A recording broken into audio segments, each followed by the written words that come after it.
And we are live. Wonderful. Hi, everyone, and welcome to our weekly town hall. This show is on cannabis, except for, I didn't have that in my notes, sorry. This one is on cannabis and the war on drugs. I am Liz Lavertu, and I am filling in for Tisa Rodriguez, so please be patient with me as it is my first time helping host this show. We have with us a wonderful guest today. Lanny Swerdlow is a registered nurse and has been a cannabis advocate for more than 20 years. He is a founding member of the Brownie Mary Democrats and current recording secretary of the Riverside County Democratic Party. Also with us today is, and I'm going to try to get the name right, Hezekiah Allen. And Hezekiah. He was so close. How do you say it, Edison?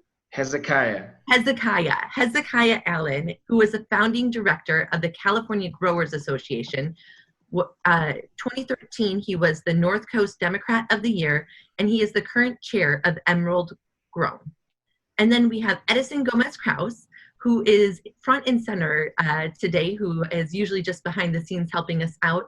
But Edison Gomez-Krauss is an ESL teacher, a former candidate for Riverside County supervisor. He's a first-generation Mexican-American born in Southern California. As such, he has worked with international organizations on both sides of the U.S.-Mexico border as an interpreter, community organizer, and animal rights activist. He served on the Anza Valley Mountain Communities Municipal Advisory Council and currently sits on the High Country Growers Association Board of Directors. Liam O'Mara is a history professor from a working class family of union laborers. Liam has worked as a union longshoreman, a union fry cook, and a computer nerd. He later took on a lot of student debt to finish his PhD. Liam has taught college for 12 years and focuses on his history of ideas. Liam is a Democratic nominee for the U.S. Congress in the 42nd Congressional District in Southwest Riverside County. I am Liz Lavertu. I'm running for state assembly in the 71st Assembly District, which is East County, San Diego, Idlewild, Anza, Val Vista, Sage, and more. Like I said, I am filling in for Tisa Rodriguez, and I'd like to welcome the many folks who have joined us on Zoom, on Facebook Live, on Twitter, on YouTube, and on Twitch. Everyone on Zoom but the speakers will be muted. If you're on Zoom, you can ask us questions in the chat. If you're on Facebook Live video feed, YouTube, Twitch, or Twitter, you can enter questions in the comments there, and we will see them. Please be aware that the live video feeds may be a minute or two behind the Zoom video. We will start diving into cannabis and the drug war with Lanny. Lanny, go ahead. Okay, well, you know, I've been working for cannabis legalization for a long time, dating back to 1995. I got involved when a very close friend of mine, I lived in Portland at the time, contracted AIDS. This was a roly-poly guy that had wasted down next to nothing because of the ravages of the disease. And I found that his use of cannabis would help restore his appetite so he'd eat, keep his weight on, stay alive. And back in those days, you took a veritable cocktail of medications. He was taking close to 20 different medications. Most of them had negative side effects, and the cannabis helped mitigate the side effects so he would stay compliant with his medications. And back in 1995, AIDS was considered to be a terminal disease. You got AIDS, you died. So it was kind of depressing as well. And cannabis helped lift his spirits so he felt better. And so here was this medicine that helped him feel better about himself, helped him stay compliant with his medication, helped him eat so he would stay alive. And I or his friends had to go out in the streets and deal with criminals in order for him to get it. And so that's how I got involved in the legalized movement. I got involved and I began to realize that this whole thing was based on the war on drugs. And the war on drugs is a horrible thing. It's one of the most, well, it's probably the only thing that is worse that this country has engaged in was slavery and the genocide of the Native Americans. The war on drugs has been tremendously oppressive to everybody, but especially to communities of color. And I began to recognize that And that was one of the things. There was so much money being spent in the war on drugs that the powers that wanted to keep it going were extreme. We're talking about $50 billion a year that are spent on the war on drugs. About 20 billion of that goes to marijuana prohibition enforcement. And we need to end the war on drugs. And I began to realize that marijuana legalization was the linchpin. If we could not legalize marijuana, we could not legalize cannabis, we would never, ever end the war on drugs. And that's why for the last 20 some odd years, I've been working on ending cannabis prohibition. And I started the thing back when I was in Portland, I involved in the first measures that was on there to legalize medical marijuana. I was involved in measures they tried to get on the ballot, but they weren't successful back in those days to legalize marijuana. So the interconnection between marijuana legalization and all drug related issues is very, very close. And also I began to realize that the problem is that prohibition is not the answer to drug abuse. Drug abuse, I'm a nurse. Drug abuse is a health issue, and it should be dealt with by doctors, it should be dealt with by nurses, and it should not be dealt with by cops. We need to set up a method of not just legalizing cannabis, we need to legalize all drugs. They need to be licensed and regulated, and I guess taxed by the government. Because if the government doesn't take control of them, that means we turn them over to criminals who will sell it to anybody, anywhere, anytime. So we need to legalize all drugs. But before we get to that point, we have to legalize marijuana. Because like I said, if we can't legalize cannabis, we'll never, ever end the war on drugs. Thank you. Thank you for that. Just a quick question for those who are listening. If they wanted to help end the war on drugs, how could they get involved?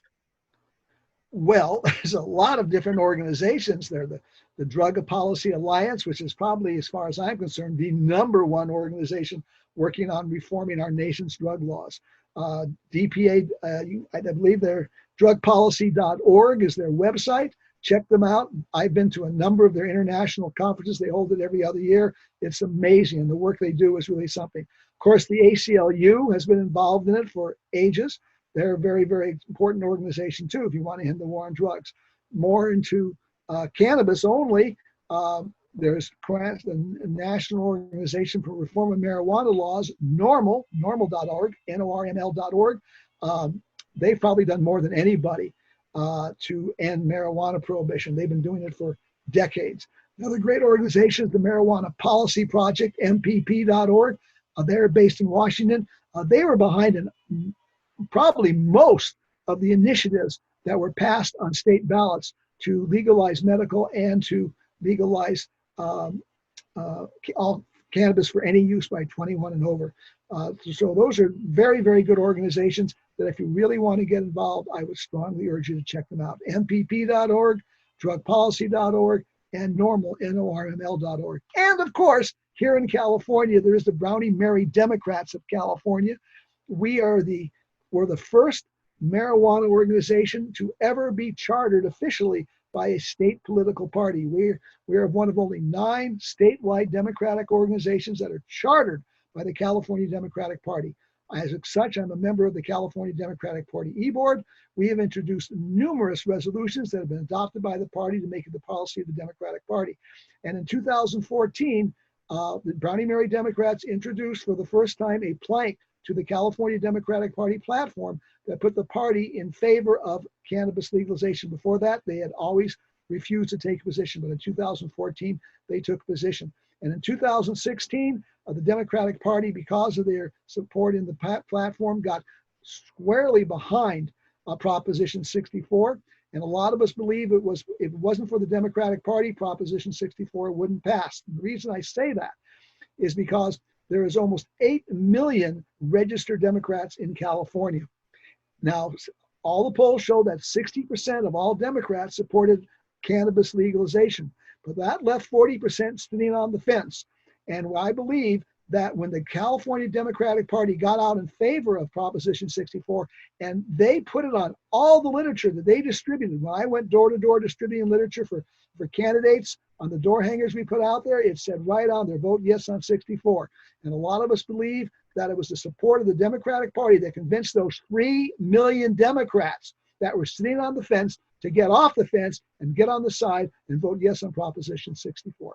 The party is extremely important to get things done. And if you want to get involved with the California Democratic Party and the Brownie Mary Democrats, you can go to our website at browniemarydemocrats.org. We'd love to have you become a member.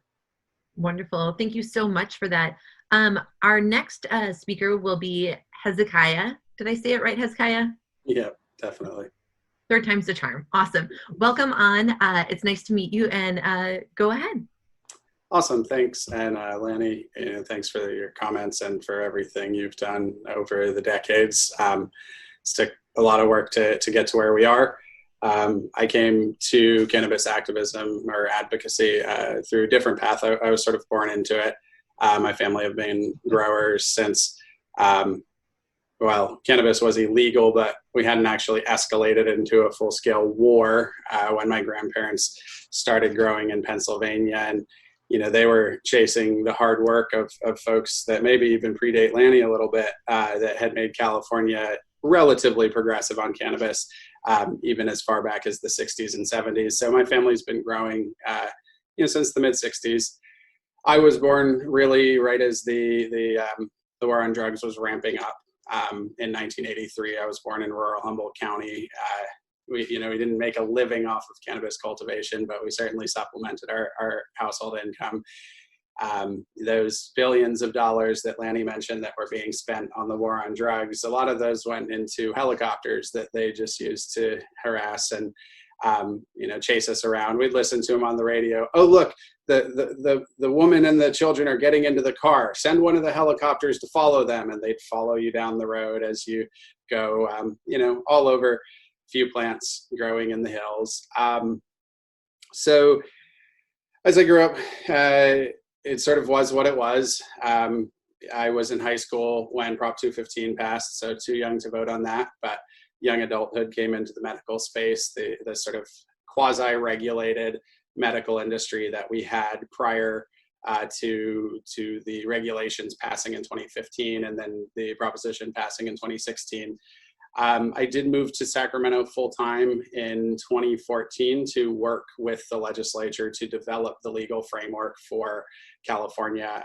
We were one of the leading stakeholders from the industry perspective, organized the largest trade association of cannabis businesses at the time, about 1,500 cannabis businesses, all the way from, some of Edison's members down there with the Growers Association to the far north in Siskiyou. Everywhere in between, doing our best to row in the same direction to pass a generally progressive policy, but also living within the reality that the California state legislature is a complicated place to move legislation. Our particular bias through that advocacy work was towards small and family-oriented businesses. Some of the bitter fights that we lost were on cottage businesses. Currently, the state maintains an all-out exclusion on cultivation or really any commercial cannabis activity in residential properties. I certainly understand why. I try to be reasonable, but on the flip side, I know that there are a lot of folks who could be earning subsistence income or supplemental income that are missing out on the opportunity of legal cannabis. So there's still a lot of work to do, I think, is my bottom line. We've made tremendous progress, and I'm honored to have played a part in it. I look forward to continuing. I'm grateful to folks like Lanny and the folks who got us here. And, I'm also especially thankful, Liam and Liz, and to candidates who are willing to step up and have this conversation. It is still an emerging issue. It's been emerging for 2 decades now in California, but hey, we still haven't solved it. We've got decades more work to do to get out of the mess that we're in. So, I'll just wrap up by saying over the last year and a half or so, I've been participating directly in this new legal regulated cannabis marketplace. working to organize small growers into an agricultural cooperative, and seeking to obtain efficiencies of scale in the marketplace by working together rather than competing to get bigger than one another. So I've sort of had the experience of operating a business in the pre-regulation era, worked on the advocacy throughout the regulations, and am now sort of trying my hand in the post-regulation side of things. And I think it all really underscores what I said a moment ago. We've got a lot of work left to do. So I appreciate the conversation is ongoing, and appreciate the invitation to sit with you guys and talk for some time this afternoon. Wonderful. And yes, thank you so much for joining us. Next to speak is Edison Gomez-Krauss. Hey, thank you, Liz. And honestly, yeah, I'm building off what Lanny did 20 years ago, what Hezekiah did 10 years ago, and then now it's our turn, I guess, to keep it going, although they're still going. My side of the history is with a community in Riverside County called Anza. So I moved up here and I joined the Anza Municipal Advisory Council, which is a small body of government that just meant to advise supervisors. It turns out Anza is one of the, was and still is one of the largest cultivation sites in all of Southern California. As a little bit of history, as they mentioned, back in 1995, Proposition 215 passed, which allowed medical use of cannabis to be used. Senate Bill 420 then allowed for the 99 plants, which a lot of people heard like, oh, they're allowed 99 plants in XRCA place. And then 2016 allows Prop 64. So a lot of confusion has come around for Californians in particular, where some people buy land thinking they can grow cannabis and get rich off it. And this happened for a long time.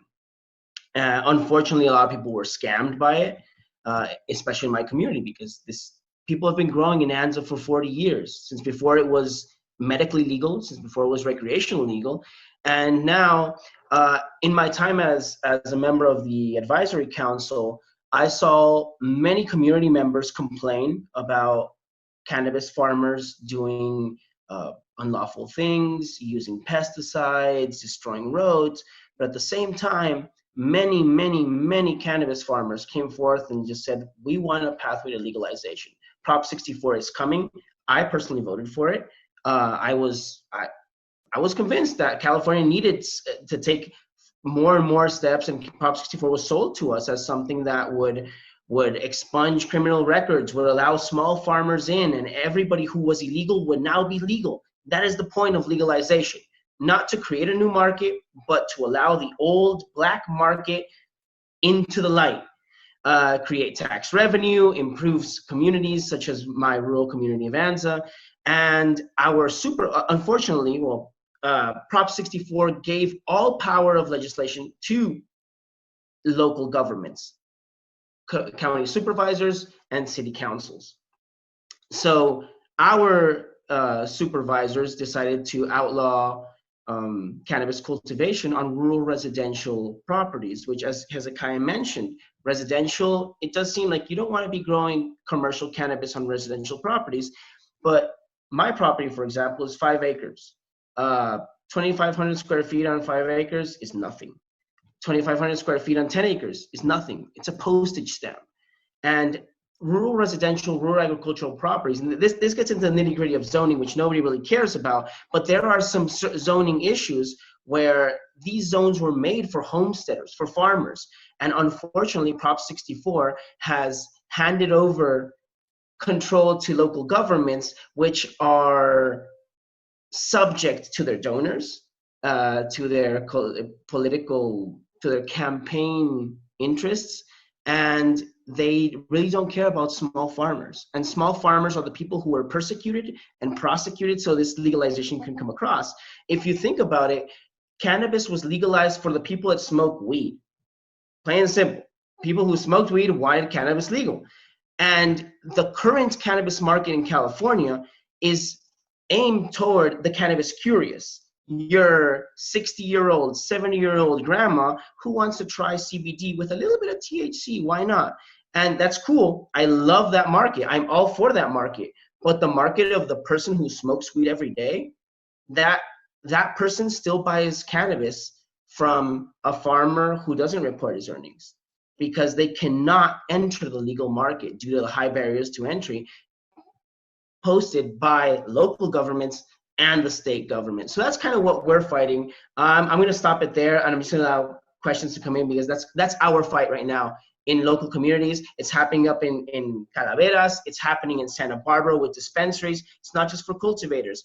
For everybody, it's just keeping the small guy out. And although we have social equity programs in place, they are not doing their job, and the small guys are being pushed out. And I want to see them in. That's all I want to see. That's what California's all about. So I want to leave you and Liam to do your thing. Awesome. Thank you so much. Yeah, down here in San Diego County too, we've run into some different regulations with our Board of Supervisors after Prop 64 passed. So yeah, the local, having it done with local accountability has been a little bit difficult. I do see that. Our next speaker will be Liam O'Mara. Take it away. Hey, so hi there, Liam O'Mara for Congress, CD42, and thanks again for joining our weekly discussions. And I want first to thank our great panelists for their insights and for their advocacy. I knew I wouldn't need to talk cannabis at all with these pros in the scene, so instead I'm going to talk more generally about the war on drugs, its origin and consequences, since I am a historian, and what we should do about it. And be advised, I'm going to be taking a stronger position on this than is common for American politicians, but I'm tired of folks only discussing issues after they've gone mainstream. We need to mainstream this stuff. We need to be out front, pushing the ideas forward, providing real leadership. And in my view, public policy should follow the data, not just the opinion polls. So I'm going to start with the basics. On the surface, the war on drugs seems to have been a complete failure. With a budget of $30 billion, the Drug Enforcement Agency has an efficiency rate of less than 1%. Every attempt at cutting off the supply of drugs merely forces the suppliers to innovate, resulting in drugs being produced and smuggled in more efficiently and dramatically increasing the levels of cartel and gang violence along the way, both in the US and abroad. But the saddest part of the whole thing is the drug war has actually done all that it was meant to do. Stopping the use of drugs was never really the goal, and generations of propaganda have led genuinely good people to think that they're doing something right in signing on to stop drugs. And the truth could not be farther away. And I'll have a lot to talk about in terms of the consequences of policy in a moment, but I want to first consider what it was designed to accomplish. A lot of early efforts, and this is going back to the early 20th century here, to ban drugs overall were tied to the same kind of moralizing that gave us alcohol prohibition. And they also had strong racial undertones and sometimes overtones aimed at Hispanic Americans and African Americans. And much of the effort was compromised by, well, fact-free propaganda on the effects of various drugs with little effort put into medical treatment of addiction. From the very start, criminalization and stiff penalties were the norm. Arguments in the 1930s from Harry Anslinger and others argued that cannabis would make you violent, irrational, and overly sexual. Along with attacks on all other recreational drugs, a bill by the mid-50s had set minimum sentences for cannabis possession. After some efforts to relax some drug laws in the 1960s, the Nixon administration decided to double down on that earlier 20th century rhetoric. And they did so for two reasons. Both of them political and both of them extremely corrupt. Nixon's law and order dog whistle strategy was aimed at picking up reactionary and racist voters. So targeting the free love hippies and urban African Americans using drug laws seemed like a win-win for his campaign strategy. Reagan continued that strategy and amped up the social engineering around it, the propaganda, as well as the penalties for drug possession. And again, in the 1990s, the Clinton administration signed the stiffest penalties yet, with harsh mandatory minimums and racial differentiation in the types of drugs penalized. Since then, we've been stuck with cannabis as a Schedule I narcotic. It's not even a narcotic, which is just bizarre. And Schedule I means there's no medicinal value and that it could cause serious harm. And neither of those are true. You can't overdose on weed, and it has medicinal properties. Cocaine is a Schedule II, which seems a little odd given that it kills people, but whatever. But really, none of that should be illegal, and I'll get back to that in just a minute here. The human impact of the drug war has been felt by millions of American families. While the United States has 4% of the world's population, we have 25% of the world's prison population. A far greater number of prisoners than totalitarian China, which has 4 times our population. In both real and proportional terms, America locks up more people than any country in human history. And does this mean that Americans are like somehow a uniquely awful people? Of course not. I mean, we simply have bad leadership. The incarceration is just obscene, and it's sustained by bribes from the prison industrial complex to judges, to Congress members, and efforts to block any legalization of drugs have been opposed heavily by their lobbyists as well as by those from the pharmaceutical industry, because they all stand to lose money on this. Some prisons will spend up to $100,000 annually per inmate, creating enormous profits for them, and thus an incentive to lock up more people. And really, that's what the drug war serves to do. The drug war is lining the pockets of people who run prisons. So the number of prisons and the number of prisoners has skyrocketed in the last few decades. It just infuriates me that the state of California has built more prisons than schools, right?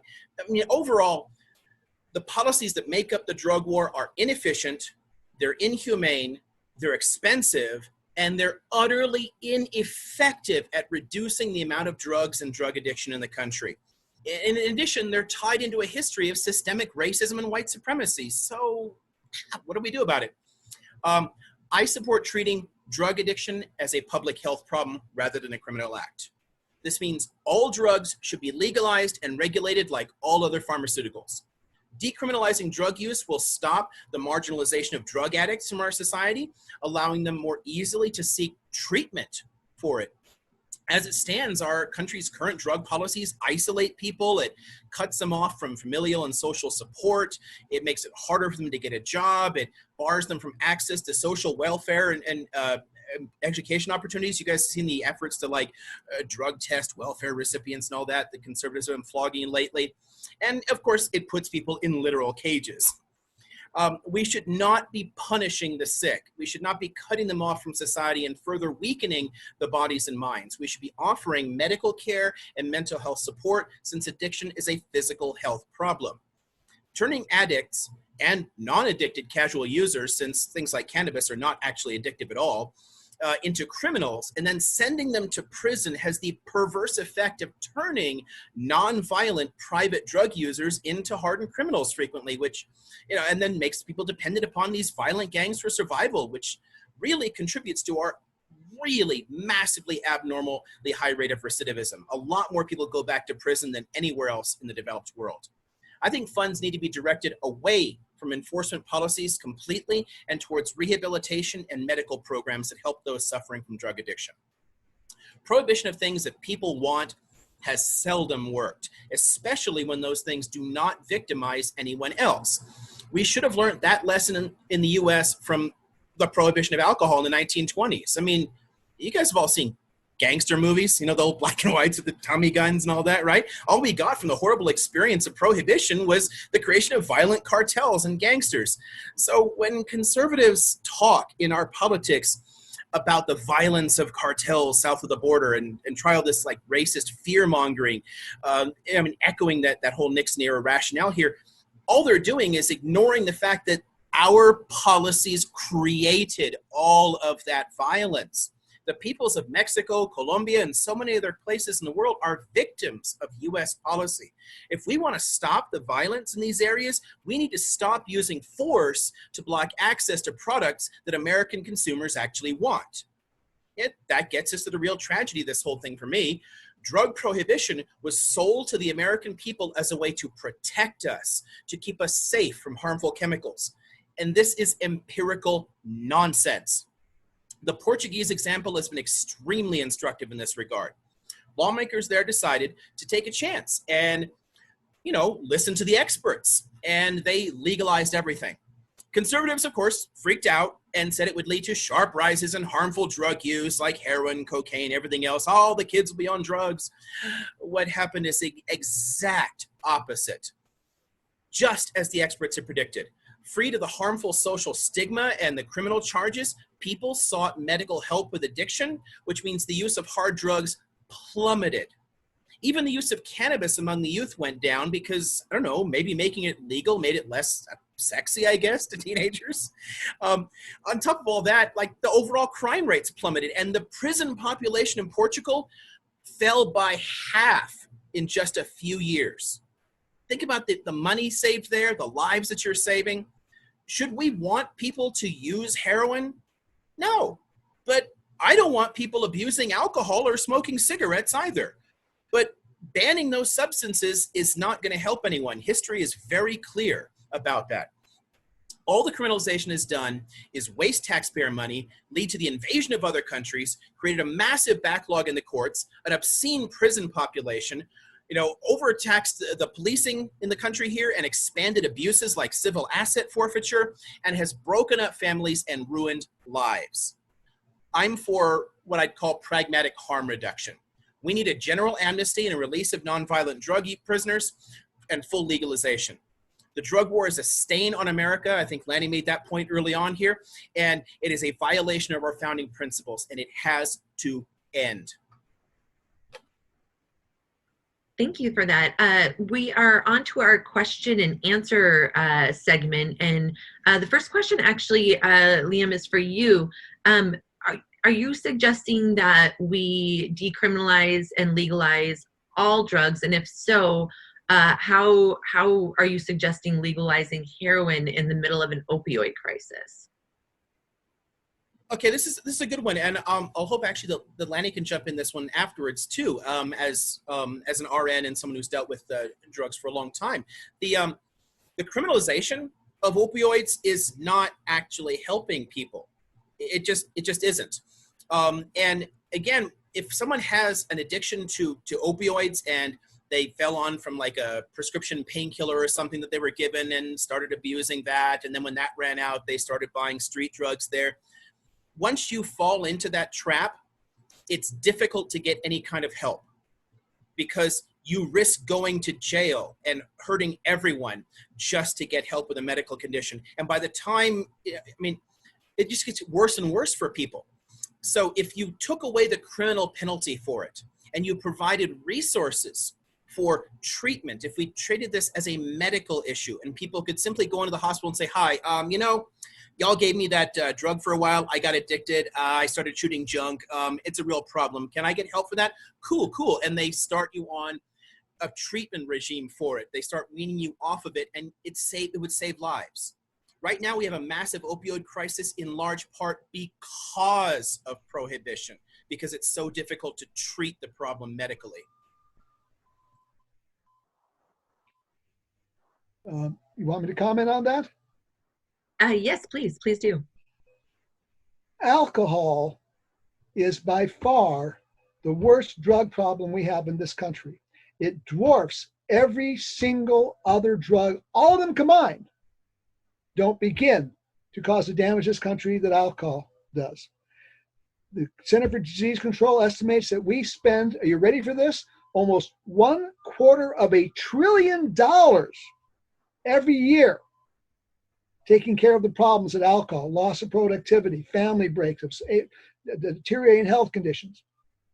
But nobody in their right mind would say, well, let's make alcohol illegal and throw everybody in jail.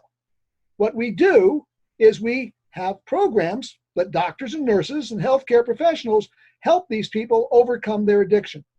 And the same way with other drugs. The idea of by keeping heroin illegal, we're going to solve the problem of heroin addiction is absurd. The only way we're going to solve any of these addiction problems is that these drugs are available legally, get rid of the criminal market, stop throwing people in jail, and have a healthcare system that is set up to help these people get off these drugs. I think what really bothers a lot of people who are opposed to it is that, most people who use cocaine for example, are not ever going to have any problem with it, just like most people who use alcohol. But there's small percentage will, but there's this mindset in this country left over from Puritanism that if somebody is having fun somewhere, that's wrong. And it's not right to enjoy using cocaine. Well, people who use cocaine responsibly should be able to use cocaine responsibly. And those who have problems with it get medical help. The same as people who use alcohol responsibly, they can use it responsibly. And those who use it irresponsibly and have problems get medical help.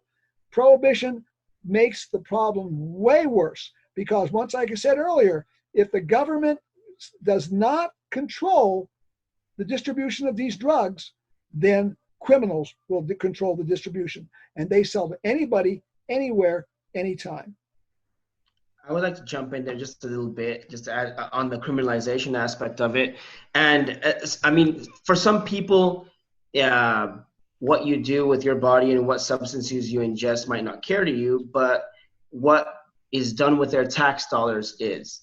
And I think that also has a lot to do with it. So I lived in Mexico during the height of the Mexican drug war, the cartel wars in 2008. I saw people hanging from bridges, because they were selling cannabis and they sold cannabis to the wrong person or they didn't pay the right person back. I don't know what they did, but they ended up dead. It was something that marked me very much. And when I hear people talk about cartels here in the United States, I say like, homie, you ain't seen none. And that's very important. What we see here in general is just an abuse of people, the outlaw culture of America. People grow cannabis because they can, because it's cheaper for them to grow it outside of the legal market and sell it. And many of their fears are exacerbated by these stories of cartels and people hanging from bridges, which does not happen in the United States. And ultimately, it costs us money. So here in Riverside County, my campaign was mostly run on the fact that, on one specific issue, that our sheriff had purchased a $15 million helicopter to eradicate cannabis in our region. And we cut $2.4 million from animal services. 100 homeless people died on the street that year. And it just seemed like something that we could have used those $15 million to help people get off heroin, to help people get off the street, to build temporary housing for the houseless. And it's an insane amount of waste. This year, I mean, Riverside County Sheriff, that's a beautiful cat. Riverside County Sheriff has spent millions of dollars eradicating cannabis every Monday, Marijuana Mondays and Weed Wednesdays, they call them. And they're just spending money. The governor put forth a couple million for camp as well. We could be using this money for other things. We could be using to quantify aquifers, to build stoplights, to create mental health institutions, to fund health and human services and foster care services, things that could help the people who are actually affected by the war on drugs and people who, the children of those addicted to these substances, it's not cannabis, but addicted to heroin, addicted to meth. We help these people to get better. Putting people in jail helps nobody but the prison industrial complex that makes money off filling those beds, giving them health care and feeding them, because you're still feeding and clothing these people. If you don't like drugs, you're paying for their lives anyway. So let's help them out instead, It's one of the things that infuriates me about a lot of the conservative rhetoric around this, because they love to talk about wasting taxpayer money. Oh, you shouldn't spend my taxpayer money. You try to say like, hey, you know what? Why don't we take care of the homeless? Like, I don't want any of my taxpayer money going to take care of homeless people. And then we lock people up. And then you start paying for all their services anyway. And we pay a lot more than we would otherwise. It just makes no sense to me. We spend obscene amounts of money locking up, again, more people than any country in world history. You want to talk about fiscal irresponsibility? That's pretty high up there. Even if you couldn't convince people to spend more of that money on social services, just at least save the damn money we're wasting on this now and allow us to start treating the medical issues with the resources we have. But realistically, yeah, we should redirect this money to better uses. Okay, so that actually is great because that leads me into the next question, which is, so if we take the money, like Liam was saying before, that goes to the war on drugs and defund it and put it into programs, like Liam and Edison were speaking of, it seems like people online like that idea, but they just want to know what's the biggest obstacle to ending the war on drugs. It's the rhetoric, it's the arguments, and some of that, honestly, this gets back to one of the criticisms that I'll have of many of the politicians on my side of the aisle, is that we're not willing to actually attack these issues head on. You hear the moralizing arguments from the right about the use of it, and we can all agree that someone dying from a cocaine overdose or heroin overdose is tragic and terrible, but again, as Lanny pointed out, more people die from alcohol poisoning and liver cirrhosis and everything else that comes from that than from the drugs anyway. And we still do have policies to treat that stuff. And we could do a better job too if we actually had universal health care, but that's a whole different argument that we make. But I don't know, we shy away from these arguments. We're afraid to tackle what is actually a fraudulent moral argument. The conservative position is wrong on economic grounds, it's wrong on health grounds, it's wrong on moral grounds, and we ignore a lot of it because we're afraid to take these unpopular positions, and we have to push back and make better arguments about it. I'll chime in, and I think what I've experienced is that the biggest barrier is just the systemic nature of it. It's complicated, it's entrenched, there's bias cooked into every law, every regulation at every level of government, from the zoning that Edison was talking about to the Constitution itself favoring local control and favoring home rule and police powers. And so it is a very complicated statutory and regulatory mess that we've created for ourselves, with the political, the racial under and or overtones, with the politics, the anti-war politics being countered. There's just so much embedded into this policy, and it's cooked into things everywhere. So to me, we can pass a law that says it's legal. Yay, Prop 64, it's legal, we can tax it, which aside from the savings of ending the war on drug, there's also a potential revenue opportunity for the state here through taxation. And so when we get into expenditures and budgeting, there's a lot more that we can talk about. But in terms of the actual, the barrier is that I can go out and convince somebody to change their mind on cannabis. Liam and Lanny have been doing that. They have the facts. We know the science. We've all been doing that. But changing a person's opinion isn't the same as reconstructing a system. And so we really do have to be mindful with the systemic nature of this policy. We need to replace it with a functioning system. We can't just break the thing and expect it to work, especially if we have economic justice goals or social equity goals. If we have values that we would like to see come into the regulated marketplace, the nature of how we end the war becomes a barrier in and of itself at times. So I'll stick with one word, and that is very complicated. The barrier is the complexity. Anybody else have anything to add to the question? A little bit, yeah. So again, he mentioned the complexities of the system, and another one is our social perception on drugs in general. Cannabis, even though you cannot die, you could probably eat 2 pounds of cannabis and just go to sleep for a couple days. There are still remnants of reefer madness in our society, and people like to use the word NIMBY. I don't love it entirely, because it's not just that. There are attached stigmas to cannabis itself.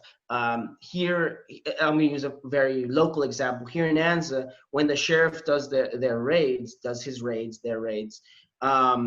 they confiscate everything they find. Even though cannabis cultivation above 24 plants is a code enforcement issue, just like having more than one toilet at your house without a permit. It's just a code enforcement violation. They come in, they handcuff people, they take any cash that's available, and weapons. Now, I'm not a big gun guy, but I know in the United States of America, the Second Amendment is a big thing, and the sheriff confiscating weapons over a code enforcement violation, confiscating cash over a code enforcement violation, seems to me like an overreach of government. Regardless of where you stand on the issue, that is like, you're not going to take my dog because I have more than one toilet in my house. And there are a lot of people cheering this on because of their stigma with, if you're growing cannabis, you're growing drugs, you're selling drugs, therefore you are a criminal, and you're a criminal, and you're probably human trafficking, using illegal pesticides. And this is, these notions are perpetuated in our community forums. Yes, in Anza, 1 or 2 farms were found to have carbofuran, which is a chemical used to kill lions in Africa, or something super heinous like that in Africa. 1 or 2 farms. But now every single farm, it's like they probably have carbofuran there, destroying the aquifer, to killing the rodents. And honestly, I haven't heard of a single legal farm where they've found carbofuran. And you know why that is? Because they're regulated. And when people are given the option to fall within a legal framework, they can. But they're not allowed to because of this vocal minority that just overwhelms supervisors and city councils with, think of the children. They're gonna eat some gummies with 500% THC and they're gonna die. That's not gonna happen, homie. But these are the people who are influencing our local governments and holding legislation back. State legislation is fine. You know, it can work.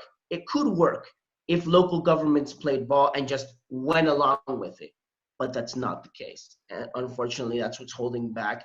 That's why you were told that you were going to see $3 billion in revenue in California by 2021, and we've only seen like 300 million. You know, it's cost us more to enforce cannabis regulation than it's actually giving us. Unlike Oregon, who just said, everybody grow cannabis, and if you're smart enough, you'll make it through. If you're a weak member of capitalism, well, you just won't. And it worked itself out. The free market kind of did its thing. And that's kind of what we need in California right now, because not allowing the free market to function at the early stages of legalization is what's holding California back, in my opinion. I have 3 quick things I can add on that.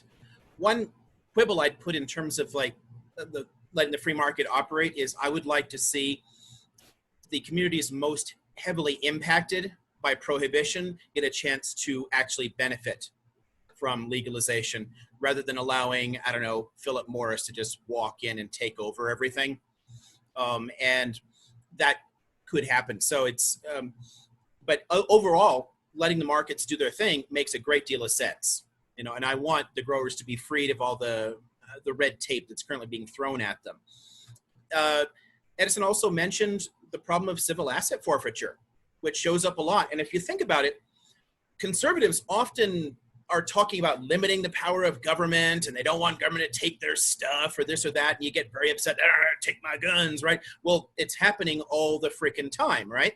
But here's the thing. If we don't call them on that, they get away with it. They get away with the hypocrisy there, because the real reason for the opposition is the Puritanism that a couple of other people have already mentioned as well there too, that strain of Puritanism. And there's a kind of like authoritarian mentality that you want to hold people back in a sense. And that's harder to justify and defend socially. So if you take away from them the ability to fall back on these things, if you challenge them on the civil asset forfeiture, on small government, on protecting the rights and freedoms and whatnot, which they claim to love, then they're forced to like, all they've got left is the authoritarian argument.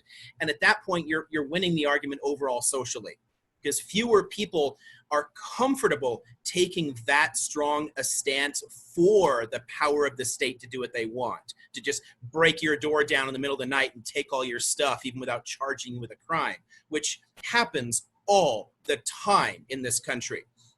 I mean, it's some straight up Gestapo stuff, and we allow it because of the drug war. The other thing too, I want to add one quick point to something Hezekiah said about the systems. One of the key things making it so complicated is our campaign finance laws and the legalized bribery they allow. If you've got private prison companies dumping tons of money into judicial races and congressional races and state assembly races there for people who want to maintain the prohibition that keeps all the money flowing in, it's a lot harder to take care of these things. we have a lot of tightly nested, these interconnected systemic problems here, and money is corrupting the whole thing. It's in the background of all of it. Get rid of all that dark money, and it'll be a lot easier to start tackling those systems. Wonderful. Thank you so much for that. So that is it for our question and answer segment. So we're going to go into closing thoughts. We will, oh, wait a minute. Somebody else has a question. Go ahead, Lanny. Okay. Since there's 3 candidates for public office here, I have a question. I'm going to preface it with a couple things first, though. First off, in regards to what everybody's been saying about all the complexities in Proposition 64. Proposition 64 was not written to be a dream cannabis law. Proposition 64 was written to pass. And so it codified the California Supreme Court decision, which I was part of back in 2013. I was part of a collective that got sued by the city of Riverside because we were violating their zoning ordinances. And back then, it wasn't known whether cities could sit there and shut down a collective based on zoning them out of saying they violate their zoning ordinances.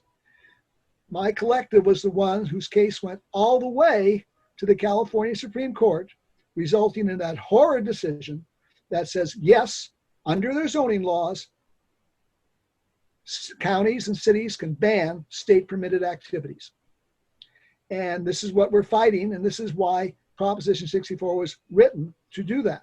But Proposition 64 was also written, unlike almost every other initiative, that it can be amended.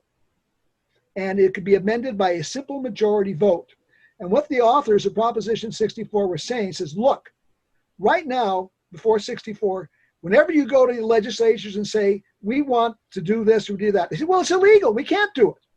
So we're going to make it legal now. But what you have to do is you have to get your act together and get those legislators to make Proposition 64 better. And the problem is that all these people that are in the business, I remember when I was trying to organize collective operators in the Inland Empire, and it was like herding cats. You couldn't do it. And it's the same thing right now. These people don't seem to recognize that they have to sit there and play the game just like every other business. And they have to work with groups like Hezekiah's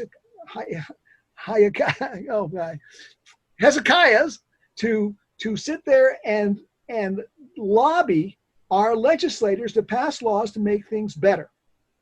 Now, here comes my question.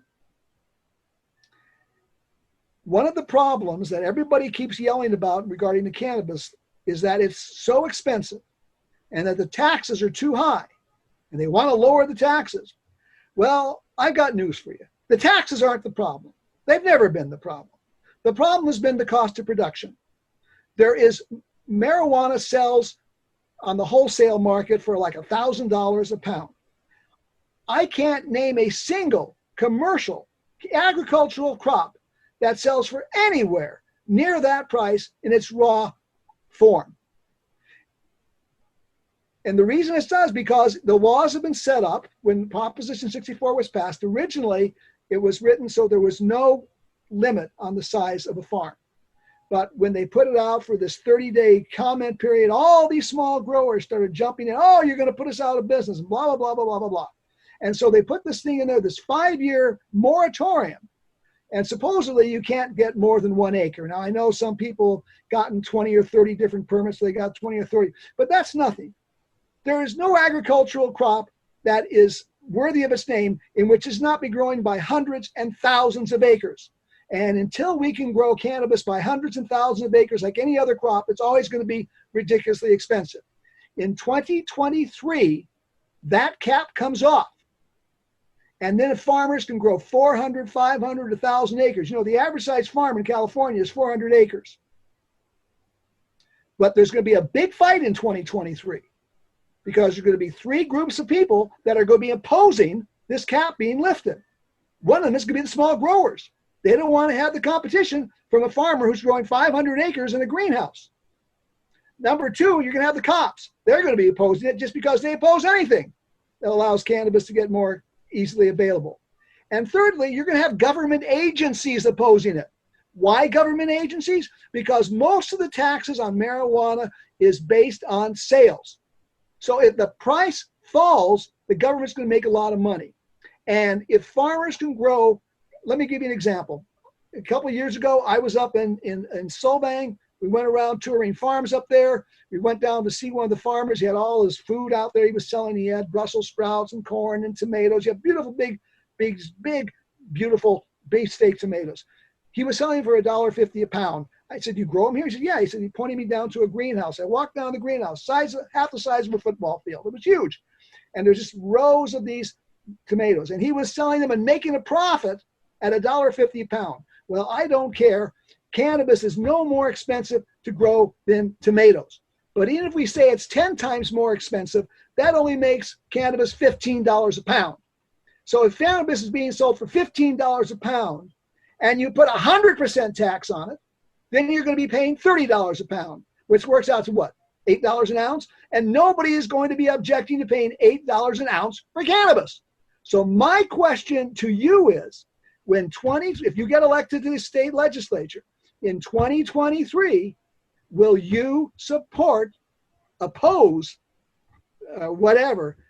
keeping that cap in place? Would you support that's supposed to be the removal of the cap on cultivation size?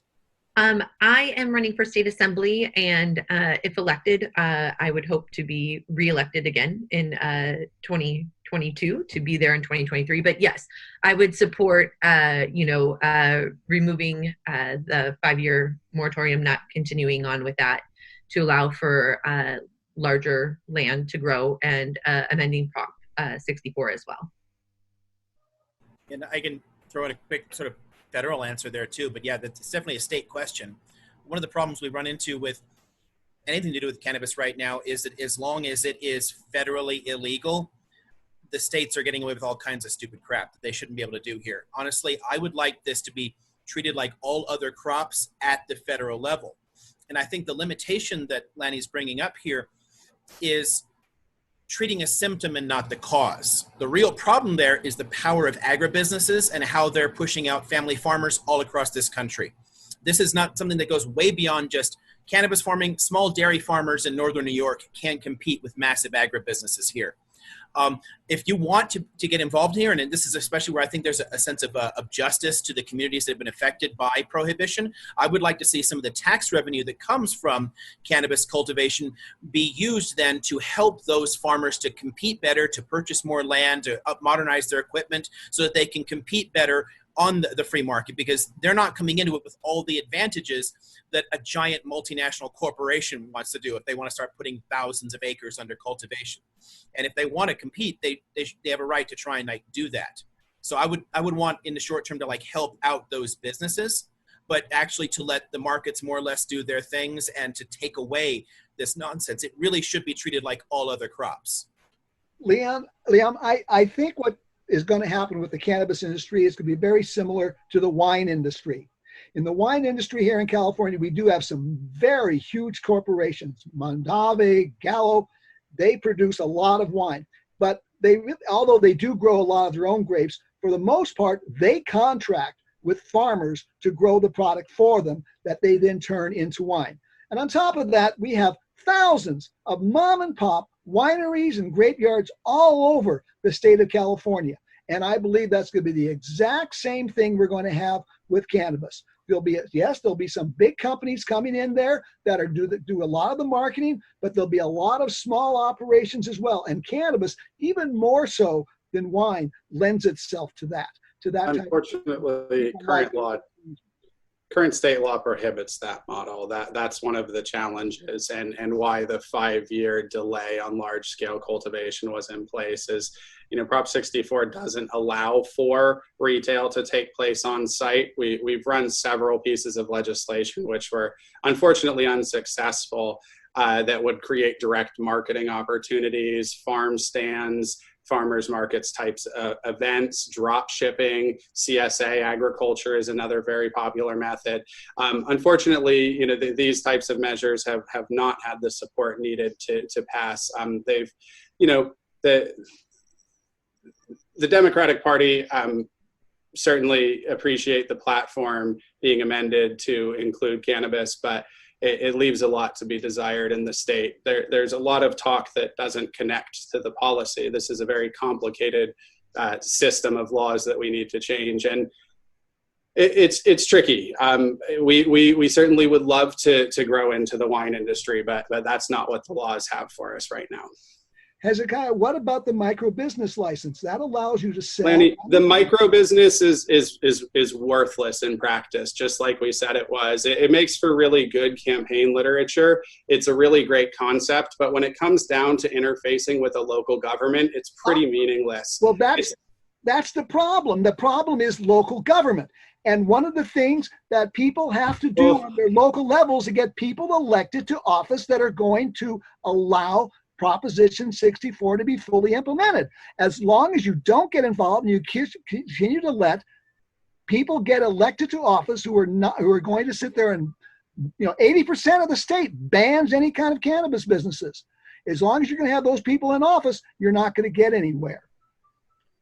But leaving it in so much to the local level there then gives a ton of conservative areas essentially a veto over the stuff in practice, because it's going to be very difficult to replace. I mean, we have a Democratic majority in Riverside County. How many of our city councils and county supervisors are Republican?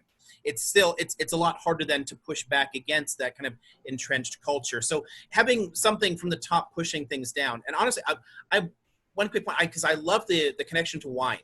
And for me, I'd make a connection to microbreweries, because, big businesses can come in there and they can produce I don't know, no offense to anybody who loves Budweiser or Coors or whatever, but they're terrible. I mean, there's a reason this stuff has to be served ice cold. It has no real flavor.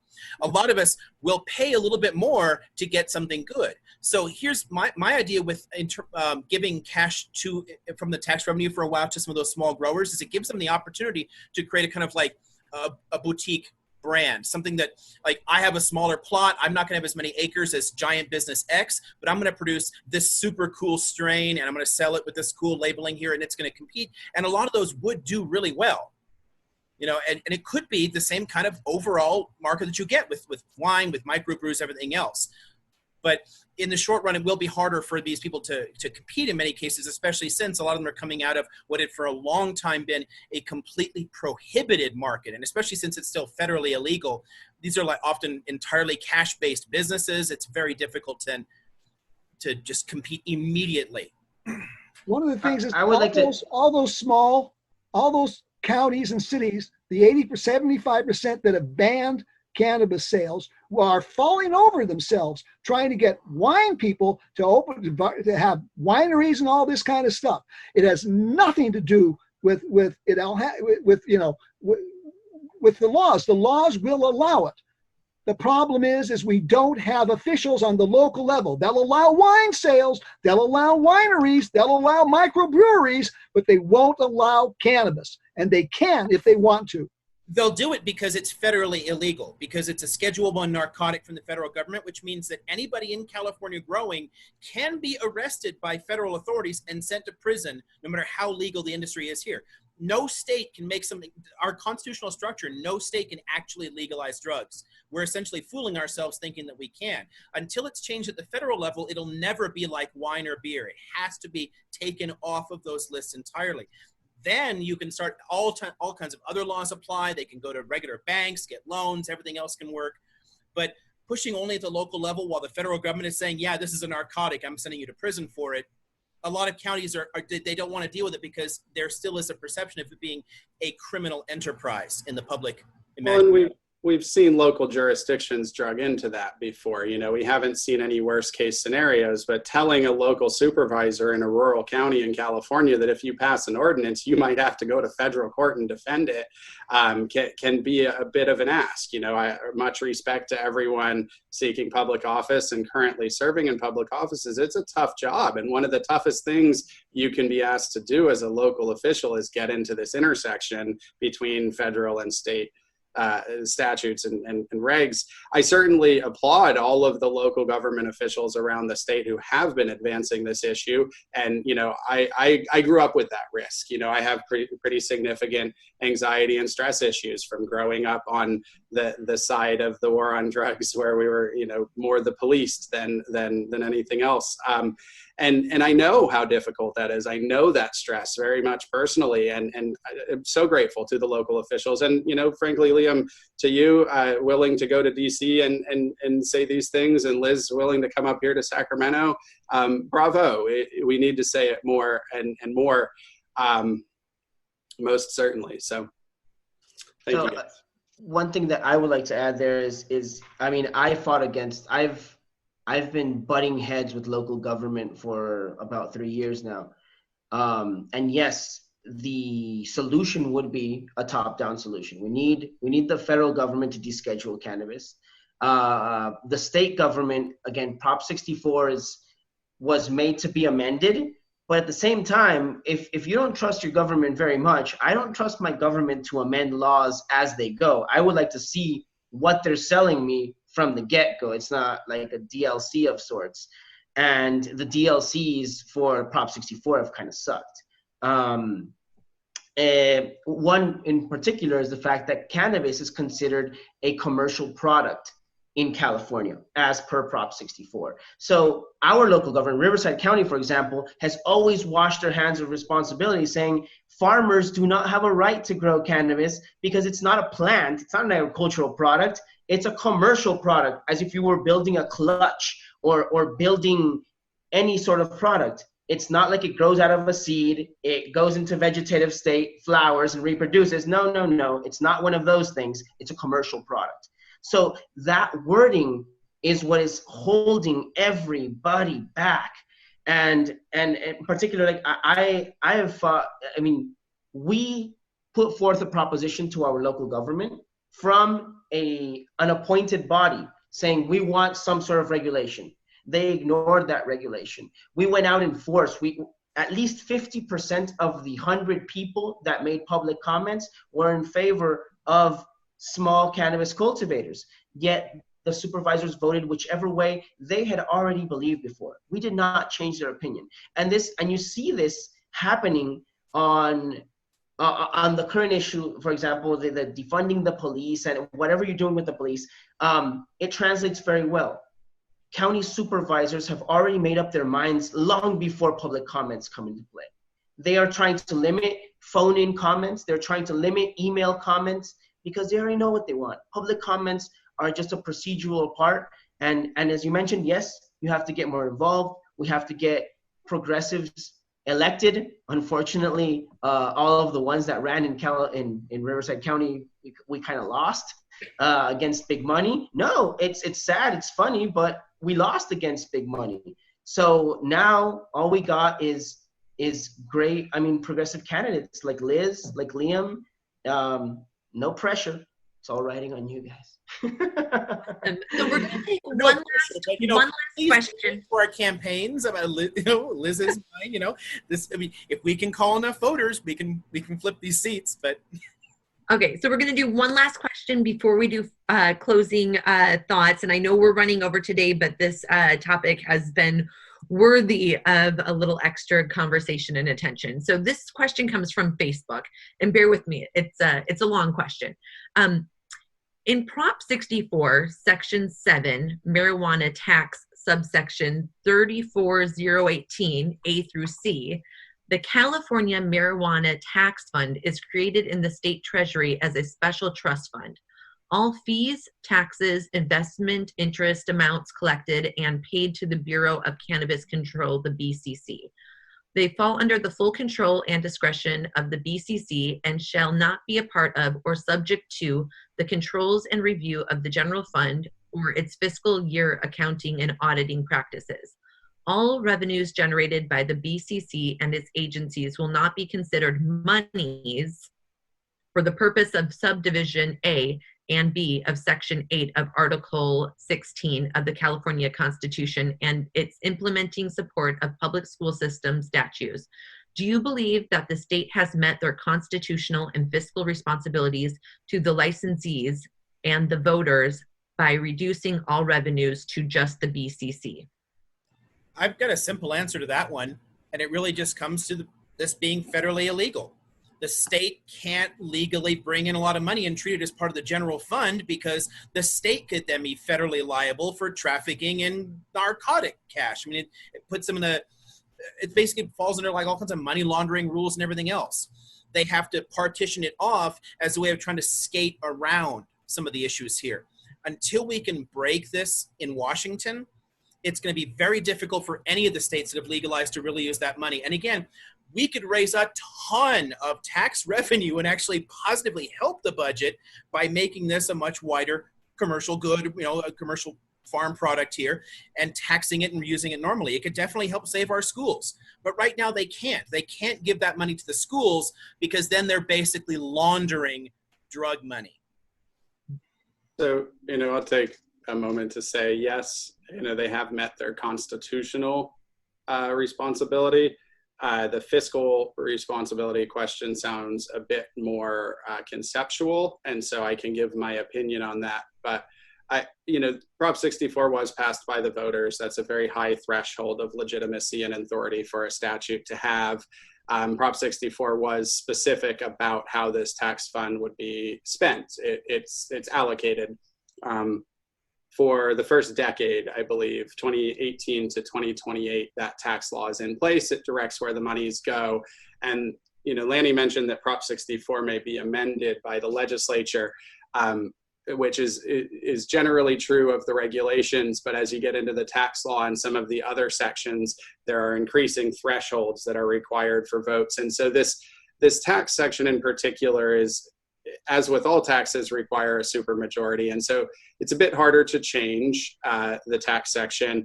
And some of it is off limits for the first decade. So constitutionally, yes, they've met their constitutional requirement. Prop 64, it has the same legal authority that Section 8 does. Fiscally, personally, I think we should be spending a lot more money on education and a lot less on criminalizing people, so it's pretty easy for me to take the second half of that question with regard to fiscal responsibility. No, I generally don't think we're being fiscally responsible at all with our spending priorities and the way we're approaching things.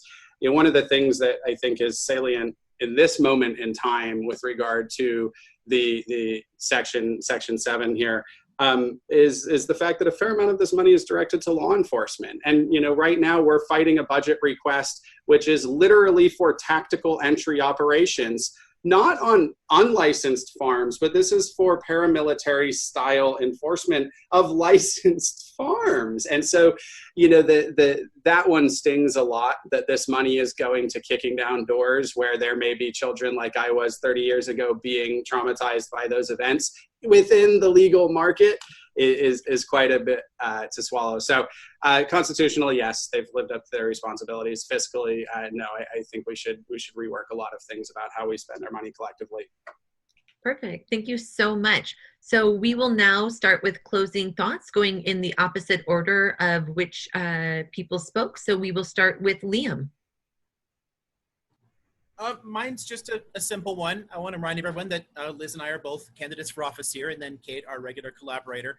And if you want good progressive voices in Sacramento and DC, then helping out our campaigns, helping us raise the money to make those calls and reach the voters, this is how we can make real change on these issues. And I think you've seen in this that we're willing to fight for these issues and fight for our rights here. And the more you can do to help out the campaigns, the better there. So I'll just keep it nice and simple. And thank again, Hezekiah, Lanny, Edison for coming on and helping us out with this topic. Perfect. Thank you so much, Liam. Okay, Edison, you are up next. Closing thoughts. Closing thoughts. Yeah, sure. I want to kind of echo what Hezekiah said. Yes. And right now the conversation is all about over-policing, and it's the same thing with cannabis. I had a friend who recently was raided for having a few too many cannabis plants. He is a veteran of the Korean War. He was strong-armed. They dislocated his shoulder. They pointed a gun at his service animal. And why? Because he had a few too many cannabis plants. I understand that there are a few bad actors out there, but we have to change that. That is not the way California is supposed to operate. That's not the system that we were sold. I was sold Prop 64. And I bought it, you know, and that's not where I want to go. That's the reason I ran for office. That's the reason I'm supporting Liam. That's the reason I'm supporting you as well, Liz. You are both great candidates. I respect very much that you're willing to put yourself out there for what is right in California. And thank you very much, guys, just for holding this conversation and keeping it going, because Prop 64 was just the beginning.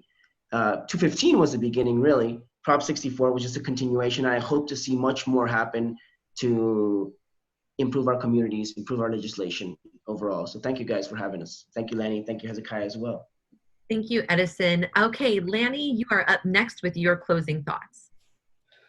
Well, my closing thoughts is you got to get involved politically. I want to thank the three of you running for office, because that's the only way we're really going to change things, is when we get people elected to office who are going to put the change in place that we want to see. And here in California, the Democratic Party is the place in where we're going to make those changes. So I encourage you to tell your friends and all the people you work with to get involved on a local level politically. Get involved running for city council, school boards, water districts. That's where the real power on the local level is. And if we don't get, if us cannabis folks continue to sit on our butts and just smoke our pot and not get involved, we're going to continue to have these problems. I want to thank all of you, Hezekiah, Edison, Allen, for all the work you're doing, because you are the people that are going to make the change. Thank you so much, Lanny. Okay, Hezekiah, your final thoughts. Awesome. Yeah. Thank you. I'll reiterate that expression of gratitude all around. It's been a pleasure chatting with you all this afternoon. Appreciate all the work, Lanny, that you've done and are doing to keep moving this one along. Appreciate the candidates for stepping up and taking this issue on. It's still a complicated and complex one, and the way the national dialogue is going, it can be really daunting to dive into these more complex discussions. So, appreciation and gratitude are my two takeaways. The last thought that I have is, when we wrapped up sort of the 2014 to 2019 push to get Prop 64 passed, the legislation that preceded it developed, it was really hard to figure out where to go local or go federal. Obviously, there's lots of things that still need to happen at the state level. And so, it's exciting to know that folks approaching office at all of those levels are still listening. I'm so thrilled that we didn't have, it's legal now, we're done. I sort of felt like that happened with Prop 215. It took us 19 years to do much of anything. And so I really do want to encourage what I'm hearing in the legislature here in Sacramento is we just passed it. Let's give it a few years. Let's see how it goes. Please know there is urgency here. There is a need to continue being attentive to this. So I appreciate you all. Once again, just with that gratitude, thank you all so much. Thanks for stepping up and running and taking on the work that needs to get done. Thank you so much. Thank you. So again, thank you for our guest and thank you for our viewers for joining us this week. Next week is 4th of July, so there will be a special message put out there on social media from all three of the campaigns for Independence Day. And then we'll be back on July 11th when we take a look at the lessons learned from the Arab Spring and how it relates to the current BLM movement. So thank you guys so much, and we will see you in a few weeks.